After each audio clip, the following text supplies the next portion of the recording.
So when I tell people about this, that our bodies change our minds and our minds can change our behavior and our behavior can change our outcomes, they say to me, it feels fake, right? So I said fake it till you make it. Like, it's not me. Like, I don't want to get there and then still feel like a fraud. I don't want to feel like an imposter.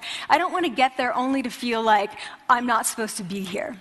And that really resonated with me because I want to tell you a little story about being an imposter and feeling like I'm not supposed to be here. When I was 19, I was in a really bad car accident. I was thrown out of a car, rolled several times. I was thrown from the car, and I woke up in a head injury rehab ward. And I had been withdrawn from college, and I learned that my IQ had dropped by 2 standard deviations, which was very traumatic. I knew my IQ because I had identified with being smart, and I had been called gifted as a child. So I'm taken out of college. I keep trying to go back. They say, you're not going to finish college. Like, just, there are other things for you to do, but that's not going to work out for you. So I really struggled with this. And I have to say, having your identity taken from you, your core identity, and for me it was being smart, having that taken from you, there's nothing that leaves you feeling more powerless than that. So I felt entirely powerless. I worked and worked and worked, and I got lucky and worked and got lucky and worked. Eventually I graduated from college. It took me 4 years longer than my peers. And I convinced someone, my angel advisor, Susan Fisk, to take me on. And so I ended up at Princeton, and I was like, I am not supposed to be here. I am an imposter. And the night before my first year talk, and the first year talk at Princeton is a 20-minute talk to 20 people. That's it. I was so afraid of being found out the next day that I called her and said, I'm quitting. She was like, you are not quitting, because I took a gamble on you and you're staying. You're going to stay, and this is what you're going to do. You're going to fake it.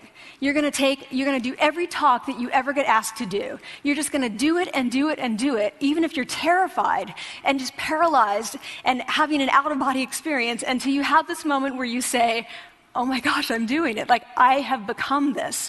I am actually doing this. So that's what I did. 5 years in grad school. A few years, I'm at Northwestern. I moved to Harvard.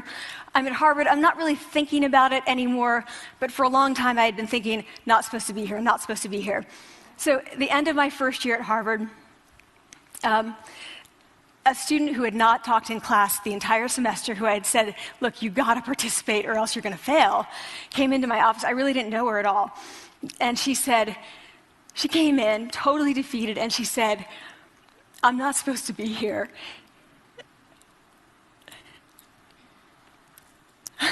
And that was the moment for me, because 2 things happened. One was that I realized, oh my gosh, I don't feel like that anymore. I don't feel that anymore, but she does, and I get that feeling. And the second was, she is supposed to be here. Like, she can fake it, she can become it. So I was like, yes, you are. You are supposed to be here, and tomorrow you're going to fake it, you're going to make yourself powerful, and, you're going to...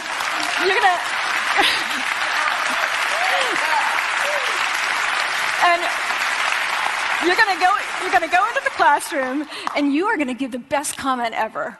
And she gave the best comment ever. And people turned around, they were like, oh my God, I didn't even notice her sitting there, She comes back to me months later, and I realized that she had not just faked it till she made it, she had actually faked it till she became it. So she had changed. And so I want to say to you, don't fake it till you make it. Fake it till you become it.